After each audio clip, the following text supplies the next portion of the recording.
अध्यक्ष महोदय, खुद मेरी जिंदगी का यह बहुत मार्मिक क्षण है। पहली दफा स्थानीय निकायों में स्त्री की भागीदारी तय करने वाला संविधान संशोधन मेरे जीवन साथी राजीव गांधी जी ही लाए थे। उन्होंने लाए थे जो राज्यसभा में 7 वोटों से गिर गया था। बाद में प्रधानमंत्री पीवी नरसिम्हा राव जी के नेतृत्व में कांग्रेस सरकार ने ही उसे पारित कराया। आज उसी का नतीजा है कि देश भर के स्थानीय निकायों के जरिए हमारे पास 15 लाख चुनी हुई महिला नेता है। राजीव गांधी जी का सपना अभी तक आधा ही पूरा हुआ है। इस बिल के पारित होने के साथ ही वह पूरा होगा। अध्यक्ष महोदय, कांग्रेस पार्टी इस बिल का समर्थन करती है। मैं नारी शक्ति बंधन अधिनियम 2023 के समर्थन में खड़ी हुई हूँ। स्त्री की भागीदारी तय करने वाला संविधान संशोधन मेरे जीवन साथी राजीव गांधी जी ही लाए थे। राजीव गांधी जी का सपना अभी तक आधा ही पूरा हुआ है। Schedule caste, schedule tribe, OBCs की महिलाओं के आरक्षण की व्यवस्था की गई।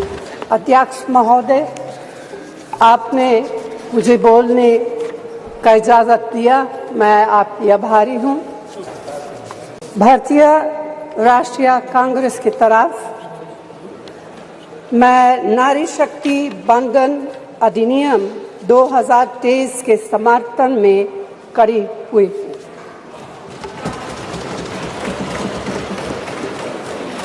धुएं से भरी हुई रसोई से लेकर रोशनी से जगमगाती हुई स्टेडियम तक भारत की स्त्री का सफर बहुत लंबा है, लेकिन आखिरकार उसने मंजिल को छू लिया है।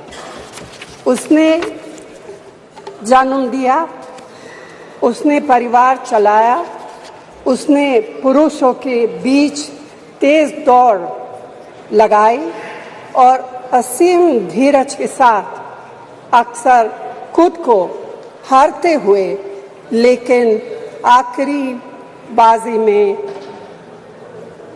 जीतते हुए देखा। भारत की स्त्री के हृदय में महासागर जैसा धीरज है। उसने खुद के साथ हुई बेईमानी की शिकायत नहीं की और सिर्फ अपने फायदे के बारे में कभी नहीं सोचा।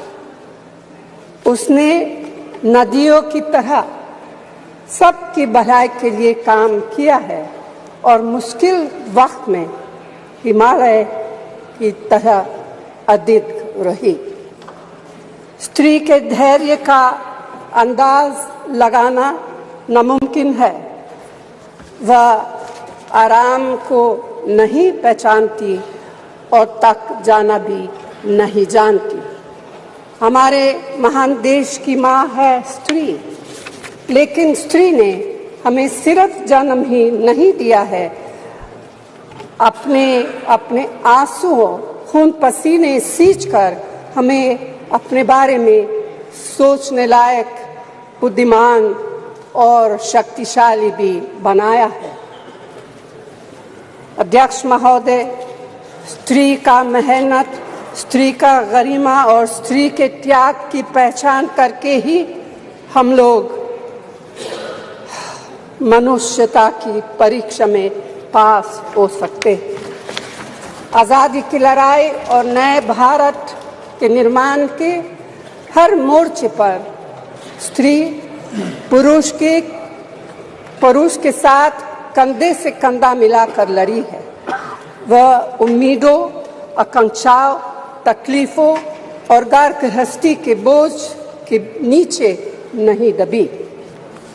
सरोजिनी नायडू, सुचेता कृपलानी, अरुणा असफ अली, विजयलक्ष्मी पंडित, राजकुमारी अमृत कौर और उनके साथ तमाम लाखों महिलाएं से लेकर आज की तारीख तक स्त्री ने कठिन समय में हर बार महात्मा गांधी, पंडित जवाहरलाल नेहरू, सरदार पटेल, बाबा साहब अम्बेडकर और मौलाना आजाद के सपनों को जमीन पर उतार कर दिखाया है।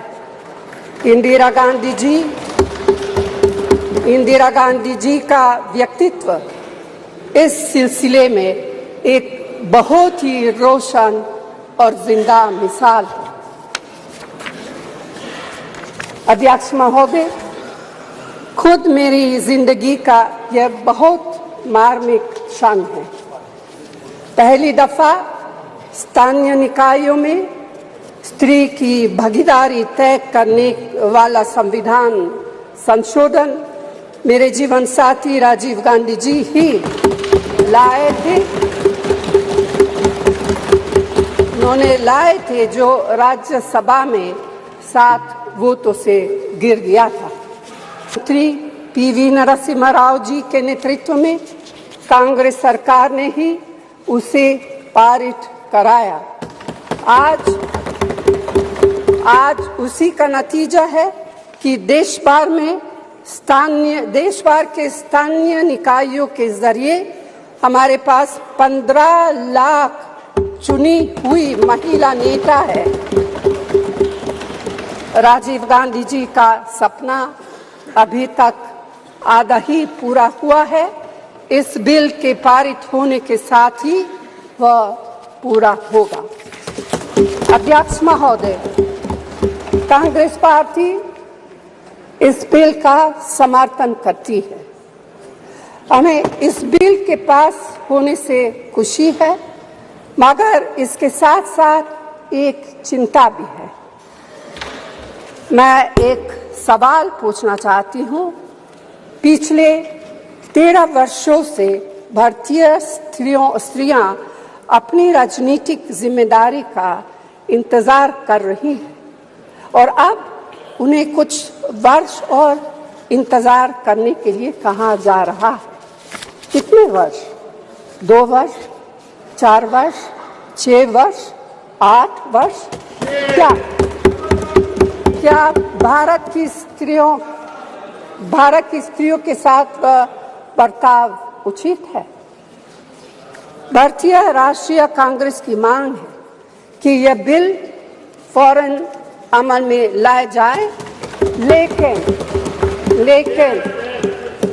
लेकिन इसके साथ ही कास्ट सेंसस कराकर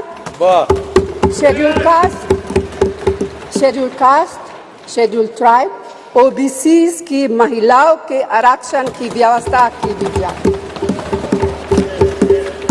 सरकार को इसे साकार करने के लिए भी जो कदम उठाने की जरूरत है वह उठाने ही चाहिए। अध्यक्ष महोदय, स्त्रियों के योगदान की स्वीकार करने और उसके प्रति आभार व्यक्त करना का यह सबसे उचित समय। इस बिल को लागू करने में और देरी करना भारत की स्त्रियों के साथ घोर नाइंसाफी है। भारतीय राष्ट्रीय कांग्रेस की तरफ से मैं आपके द्वारा सरकार से मांग करती हूं कि नारी शक्ति बंधन अधिनियम 2023 को उसके रास्ते की सारी रुकावटों को दूर करते हुए जल्दी से जल्दी लागू किया जाए। ऐसा करना न सिर्फ जरूरी है बल्कि संभव भी है। धन्यवाद।